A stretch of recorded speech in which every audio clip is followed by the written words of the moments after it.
Hi, I'm Dr. Hisham, and I'm here to talk to you about how to banish bad breath. Now, we've all experienced bad breath, either personally or in person from another person, and we know how antisocial it is, how shameful it can be. But what is it, and how can we deal with it? Some people have it on a chronic basis, some people have it intermittently. What's the problem here? Let's talk about that as well as how we can banish it. Bad breath is nothing more than things rotting away. Bacteria rotting away food debris or rotting away dead cells. The reason why people have chronic bad breath is either because they have a lot of untreated disease, which is gum disease or tooth decay.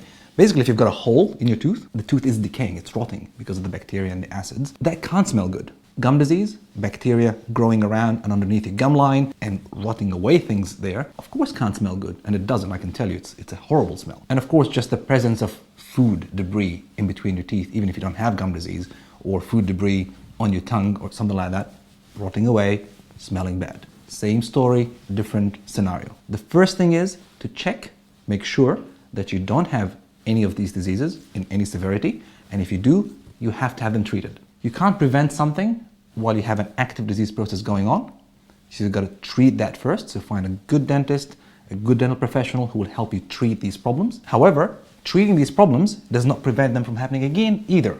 Where does rotting food come from? Well, it's the food that we eat. So if the food stays there, it's gonna rot. What's my job? To remove that rotting food before it becomes stale and stinky. First thing is how to clean our teeth better. This is my electric toothbrush, which is what I use and I recommend. You can use any other manual toothbrush if you don't want electric toothbrushes, but electric ones are more efficient. So when you're brushing your teeth, you're actually not brushing the teeth themselves only. You're brushing teeth and gums, backs of the teeth, back of the gum, and of course, your tongue, whether it's with a toothbrush or with a tongue scraper.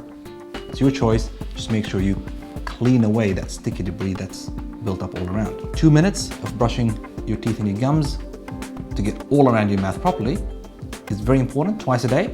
However, that will not clean in between your teeth. Unfortunately, we can't open our teeth. And as you can imagine, if I went and washed my hands like this might be clean, that might be clean, but in between those fingers, it's not clean. And that's the case with our teeth. We can't open them and wash them, so we've got to clean between them while they're closed. Flossing is a great way to do it. Some people don't like flossing, some people can't do it because of manual dexterity issues. There's many reasons. You can use something like a water pick.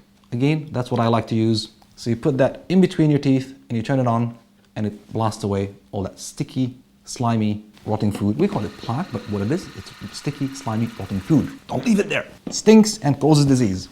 A dry, desiccated, full of bad, gunky stuff environment, of course, won't smell that good. So making sure that your mouth is not dry. The best way to explain this is when you wake up in the morning.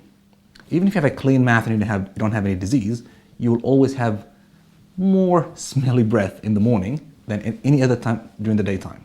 Why is that? Because you've got a dry mouth overnight.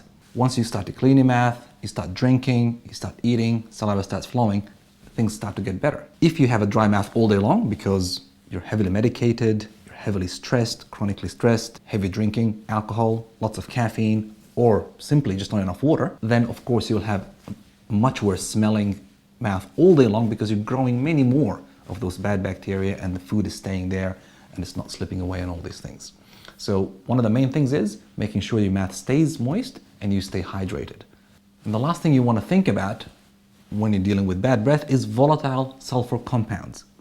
Sulfur is what makes rotting eggs smell and garlic smell. The presence of sulfur is not a good or bad thing because actually it has its benefits in the human body. However, too much of it is smelly.